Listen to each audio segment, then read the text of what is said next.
Olá, alunos, bem-vindo na nossa semana 4, na quarta semana da nossa disciplina de Lógica de Programação. Nesta semana, a gente vai estudar sobre a estrutura de decisão, né? As estruturas de decisão, muitas das vezes, né, precisamos tomar decisões que podem interferir diretamente no andamento do algoritmo, né? Então, às vezes, um algoritmo segue uma sequência de passos que, às vezes, uma determinada condição ela toma outros rumos, outros caminhos, né? E na semana passada a gente estudou sobre os operadores lógicos, operadores relacionais.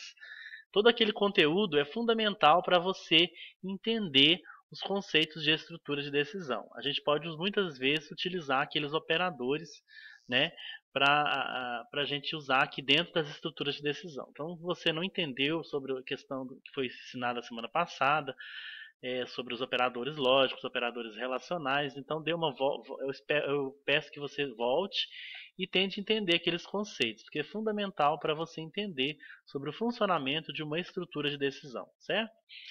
A representação dessas decisões em nossos programas é feita através do uso de estrutura de seleção ou estrutura de decisão, né? Então, tanto faz você falar estrutura de seleção ou então estrutura de decisão. É a mesma coisa, correto? Os comandos de seleção ou de decisão são técnicas de programação que conduzem a estruturas de programas que não são totalmente sequenciais. Isso, então, um algoritmo você sabe que ele é de forma sequencial. O início, né, uma sequência de passos, né, que a gente já estudou para se chegar a um objetivo. Então, às vezes, quando a gente usa a estrutura de decisão, pode ser que os programas não sejam totalmente sequencial, correto? Uma estrutura de seleção permite a escolha de um grupo de ações a ser executado quando determinadas condições representadas por expressões lógicas são ou não satisfeitas, né? Então, por isso que a gente estudou os conceitos de operadores lógicos, expressões lógicas, né, semana passada, e daqui a pouquinho vou estar mostrando para vocês um exemplo, né, de algoritmo no compilado aí usando uma estrutura de seleção em que tem a presença aí dos operadores lógicos, das expressões lógicas, correto? E em algoritmos a gente usa a estrutura se, então, se não, né? Então é uma estrutura de seleção utilizada em Portugal, que terá essa sintaxe, né? Então vamos ver a sintaxe, né, dessa estrutura, né? Então aí a gente temos a sintaxe, né, da estrutura de seleção. Se, né? Então a palavra reservada se, né? Então essa palavra, quando você coloca o se lá no Visual G, ele vai entender que é uma estrutura de seleção, né? Então por isso que a gente nunca deve criar uma variável com o nome se, né? Senão ele vai achar que é uma estrutura de decisão, né? Ou de seleção. Então é uma palavra reservada. Então você coloca a palavra se, aí depois tem a expressão lógica, né? A condição. Se determinada expressão, então aí vem o bloco de instruções se essa condição for verdadeira, né? Se a condição for falsa, aí vem a outra condição, que é o senão, né? Que é outra palavra reservada. Também nós não podemos criar variáveis com esse nome senão. Aí vem o bloco de instruções caso a primeira condição não for verdade. Então, automaticamente ela é falsa, né? E depois tem o fim se, tá bom? Um exemplo assim bem prático, né, de um algoritmo no nosso cotidiano. Vamos dar um exemplo aí bem simples, né? Uma pessoa para se aposentar. Se a pessoa é maior que 60 anos, né, ou 65, né? Vamos falar 65, né? Se a pessoa é maior que 65 anos, então ela poderá se aposentar, né? Se não, ela não poderá se aposentar, né? Então, se a condição for verdadeira, né, a primeira condição, se a pessoa tiver uma idade maior ou igual a 60 anos, ela vai se aposentar. Então, aí no bloco de instruções, na verdade, vai vir a palavra: a pessoa poderá se aposentar. Caso contrário, a pessoa não tiver a idade de 60 anos, ou maior ou superior a 60 anos, aí a condição se não vai ser vai ser compilada, o algoritmo vai mostrar a mensagem. Então a pessoa não pode se aposentar, tá bom? E a gente vai ver isso daqui a pouquinho no Visual G, vou dar um exemplo, né? A gente mostrando isso para vocês na prática, certo? E também o fim si, né? Quando a gente. Então, o algoritmo começa com a palavra reservada, a estrutura de decisão, se, né? E depois tem o então, depois tem o senão, né? Caso o então não for, a primeira condição não for válida, não for verdadeira, aí o senão vai ser executado, né? Então, após ou se vai ser executado, ou então o senão. Aí, para finalizar o nosso algoritmo, a gente vem com a palavra reservada fim si para a gente finalizar o nosso algoritmo, correto? Então, essa foi apenas a sintaxe. A gente vai ver o exemplo daqui a pouquinho. Isso, aí a gente já tem o nosso primeiro exemplo aí que eu fiz para vocês, né? Utilizando aí o Visual G, né? Que é um aplicativo de compilação de algoritmos em Portugal ou pseudocódigo, né? Que vocês vão estar usando aí, né? Nas aulas para fazer os seus exercícios, né? Deverão postar aí a compilação, o arquivo, né? Que será executado, né? Do algoritmo, né? Lembrando que quando você salva um arquivo, um algoritmo desse aí, ele salva na extensão .alg, né? Então, nas nossas aulas, né, nos nossos exercícios, eu preciso que você poste esse arquivo com a extensão .alg, né? Que é a extensão aí do algoritmo, é a extensão, aliás, que é a extensão do aplicativo Visual G, certo?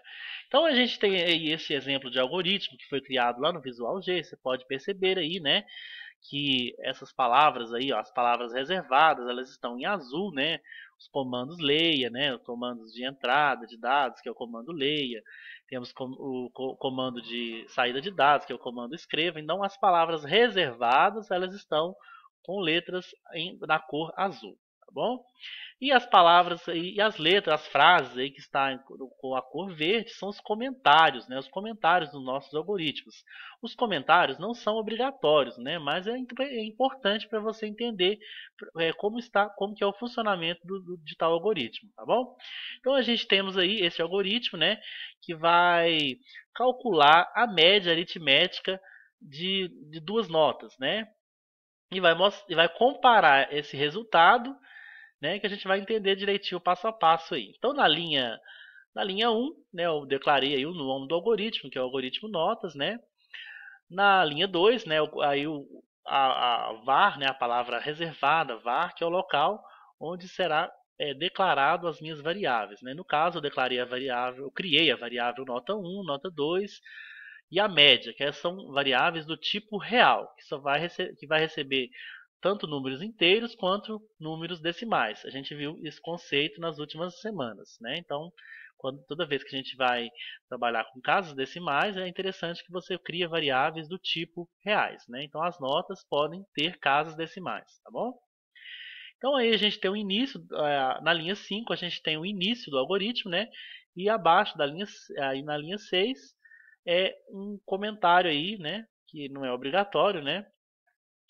A partir da linha 7, 8 e 9, a gente temos aí a sequência de passos, né, o funcionamento do nosso algoritmo, as linhas que vai fazer com que o nosso algoritmo funcione, né? Então, na linha 7, eu fiz a leitura da variável nota 1, na linha 8 também, né, fiz a leitura da nota 2, e na linha 9 eu já fiz aí o comando, né, para fazer o cálculo da média aritmética, né? Então, média, que é a variável média do tipo real, vai receber a nota 1 mais a nota 2 dividido por 2, né? Porque você sabe que para a gente calcular a média aritmética, a gente sempre divide a quantidade de variáveis. Aliás, a gente soma a quantidade de variáveis e divide pelo total, né? Então, no caso, como eu tenho só duas variáveis, então eu vou dividir só por duas, que eu tenho somente duas variáveis. Se eu tivesse aí cinco variáveis, né, nota 1, nota 2, nota 3, então eu iria somar essas cinco variáveis e dividir por 5, que é o total de variáveis, tá bom? Beleza. Aí a partir da linha 11, aí eu fiz a impressão aí, através do comando escreva, o resultado aí que será armazenado na variável média, né? Então, o comando escreva ele vai me mostrar na tela o cálculo aí da média aritmética, certo? Aí de posse desse resultado, né, agora que entra a estrutura de seleção, né? Então, eu quero saber se esse aluno ele foi aprovado, né? Então, para isso eu preciso primeiramente saber qual o resultado da minha média, né? Vamos supor que eu informei aí, por exemplo, a nota, né? Nota 30, né? A nota 1 vale 30 e a nota 2 é 30 também, né? Então, aí vai fazer a média aritmética e vai comparar, né? Então, agora na linha 12, então fala assim, se a média for maior ou igual a 60, aí, ó, aí você está vendo, né, o uso já dos operadores relacionais, né? Então, aí que entra, né, o uso de operadores relacionais. Então, se média for maior ou igual a 60, então, aí já entra o comando então. Então vai lá na linha 13, né? Então vai aparecer a mensagem: parabéns, o aluno está aprovado. Então a média aritmética das duas notas precisa ser maior ou igual a 60 para que esse aluno seja aprovado. Caso contrário, se a nota for menor que 60, né? Aí no caso já não tem outra uma condição que fala o que acontece nesse caso, né? Então a gente vai modificar esse algoritmo, né? Para no caso que aí aparece o senão, né? Então no exemplo 1 a gente não usou o senão, no segundo exemplo, né? A gente vai usar aí já entra o uso do senão. Então se a primeira condição não for verdadeira, aí a segunda condição do senão é, vai ser executada, que é o senão. Então, se o aluno não for aprovado, se a média aritmética dele não for maior que 60, então automaticamente ele está reprovado, né? Então, se for menor, aí vai aparecer a mensagem, né, do aluno reprovado, né? E a gente finaliza com o comando com a palavra reservada, o fim si, né? Toda vez que a gente for fazer um algoritmo com estruturas condicionais, a gente tem que seguir essa sintaxe aí, ó, né? Então, se começa com se, depois o senão, né? Aí por fim lá a gente finaliza com o fim se, né?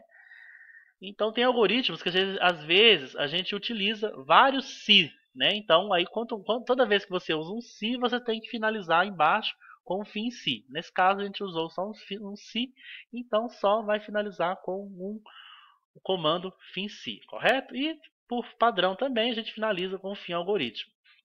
Então eu vou mostrar para vocês o funcionamento aí desse algoritmo e de outros exemplos utilizando aí no Visual G, tá bom? Então a gente na próxima videoaula estarei mostrando aí para vocês, né, isso aí na prática, né? Aí vocês vão entender aí direitinho, tá bom? Sobre isso aí sendo mostrado no Visual G, tá bom? Até lá, a gente se vê na próxima videoaula.